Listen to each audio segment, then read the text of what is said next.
Euh, Dans cette vidéo, on va regarder un exercice de concours, donc plutôt à l'oral.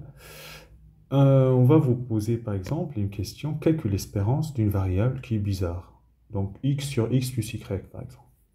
Voilà. On va préciser qu'on va prendre x et y, deux variables aléatoires discrètes, indépendantes et de même loi, pour simplifier.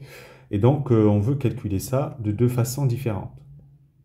Alors, les deux façons qui peuvent exister, déjà la première, c'est utiliser la définition. Deuxième, il faut utiliser une idée un petit peu spécifique, si vous voulez. Alors, commençons. Première méthode. Donc, comme x et y sont indépendantes et de même loi, l'espérance de x sur x plus y, c'est pareil que l'espérance de y sur x plus y. Voilà, il y a une sorte de symétrie.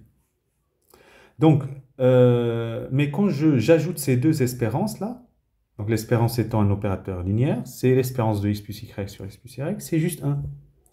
Donc l'espérance de 1 qui vaut 1.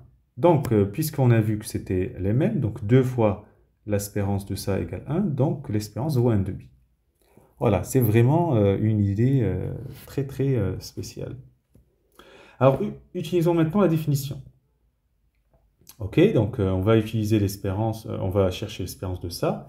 On va utiliser terme de transfert avec la fonction i, f qui a x, y associe x sur x plus y.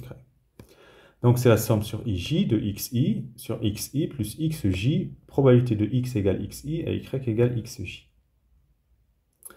Donc c'est la somme donc, par indépendance. On va séparer probabilité de l'intersection, c'est le produit des probas, voilà. Et xi sur xi plus xj. Voilà.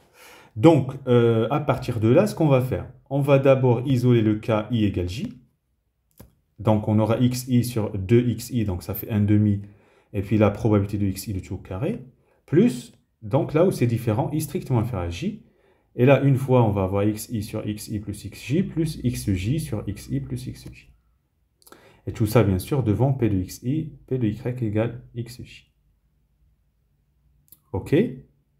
Bon, tout ce qui est là, ce que je vais entourer avec le vert, vous voyez bien que ça donne 1, ça. Parce que xi plus xj sur xi, voilà, ça donne 1. Et donc, je vais avoir 1,5 fois cette somme de ça au carré, plus la somme de produits. Alors, je vais factoriser par 1,5, donc ça va faire la somme des carrés, plus 2 fois la somme des doubles produits. Alors en fait, ça, ça donne exactement la somme des p de x égale xi, le tout au carré. Et parce que c'est comme si vous avez x carré plus y carré plus 2xy. Vous voyez, c'est x plus y au carré. Okay. Sauf que ici, vous avez beaucoup plus de termes. Mais ça fait exactement le même principe. Donc, hors somme des p de x égale xi, ça vaut 1. Eh oui. La somme totale, hein, somme de ça. Parce que la probabilité somme totale, ça vaut 1. Et donc, ça vaut 1,5, comme trouvé avant. Voilà un petit exercice pour avoir cette idée. Allez, bon courage.